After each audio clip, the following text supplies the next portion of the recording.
जुनूब हिंद के समंदरी साहिल से मुत्तसिल शहर में नारायण नाम का समंदरी ताजिर रहा करता था। उसकी एक दुख्तर थी अंजलि। नारायण ने अपनी दुख्तर की शादी शुमाली हिंद के एक नौजवान से कर दी। उस नौजवान का दुनिया में कोई नहीं था, इसलिए वो नारायण के पास घर दामाद रहने लगा।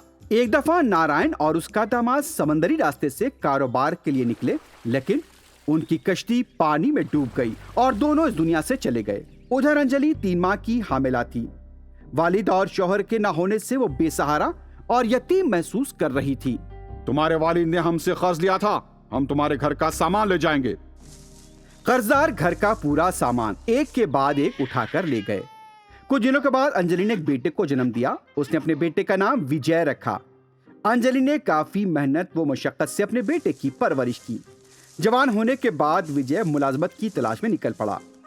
जब वो एक रास्ते से गुजर रहा था, उसने 2 अफराद को आपस में लड़ते हुए देखा। विजय फौरन उनके पास पहुंच गया और पूछा, आप दोनों भाई लगते हो, यहाँ जंगल में क्यों आए हो और क्यों लड़ रहे हो आपस में? विजय की मदाखलत पर दोनों भाइयों ने लड़ना छोड़ दिया और एक भाई ने उससे कहा, हम दोनों मायासुर के फर्जंद हैं। हम दोनों वालिद की जायदाद की अहम अशिया को बांटना चाहते हैं। हम में से जो ताकतवर होगा वही सामान लेगा और लड़ाई से फैसला होगा। ये सुनकर विजय हंस पड़ा और कहने लगा, आप लोग इन फालतू चीजों के लिए लड़ रहे हो? ये सुनकर एक भाई ने जवाब दिया, फालतू चीजें? हम इनमें से इस चप्पल को पहनकर आसमान में उड़ सकते हैं। जादुई कटोरे से हमें अपनी पसंद का खाना मिल सकता है और छड़ी की नोक से हम जमीन पर जो लिखेंगे वो हकीकत में बदल जाएगा, समझे तुम?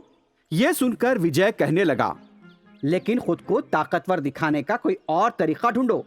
एक काम करो, तुम दोनों भाई दौड़ लगाओ, जो जीतेगा वो वालिद की इन चीजों का हकदार होगा। दोनों भाइयों को यह तरीका बहुत पसंद आया और दोनों अब दौड़ने लगे। विजय ने सोचा कि यही सही वक्त है। उसने छड़ी, जादुई कटोरा और चप्पल लेकर वहां से उड़ गया। जब विजय उड़ रहा था, उसे एक खूबसूरत शहर वहां पर नजर आया। उस शहर की खूबसूरती को देखने के लिए वो नीचे उतर आया और एक ज़ईफ खातून के घर पहुंच गया। वहां उसने उस ज़ईफ खातून से मुलाकात की। उस खातून ने उसे बताया, शहर के बादशाह की दुख्तर वसंती बहुत ही खूबसूरत थी। ज्योतिषी ने पेशकशी की थी कि उसकी शादी गरीब लड़के से होगी। इसी वजह से बादशाह ने अपनी दुख्तर के क़याम का इंतजाम 5वीं मंजिल पर किया। यहाँ पर चौकस रहो, परिंदा भी आकर यहाँ पर नहीं मारना चाहिए। शहजादी बहुत खूबसूरत है, उससे जाकर मिलो।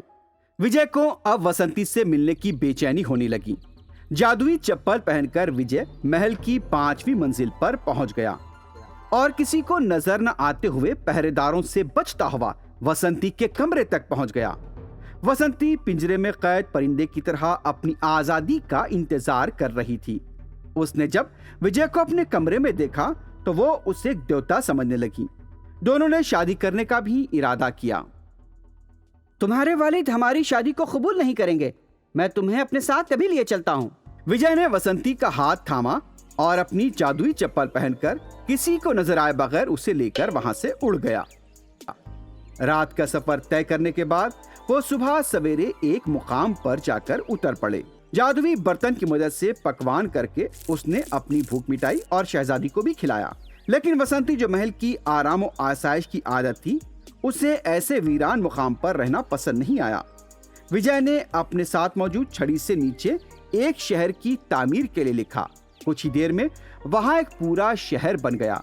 फिर विजय और वसंती उस शहर पर हुकूमत करते हुए खुशहाल जिंदगी गुजारने लगे।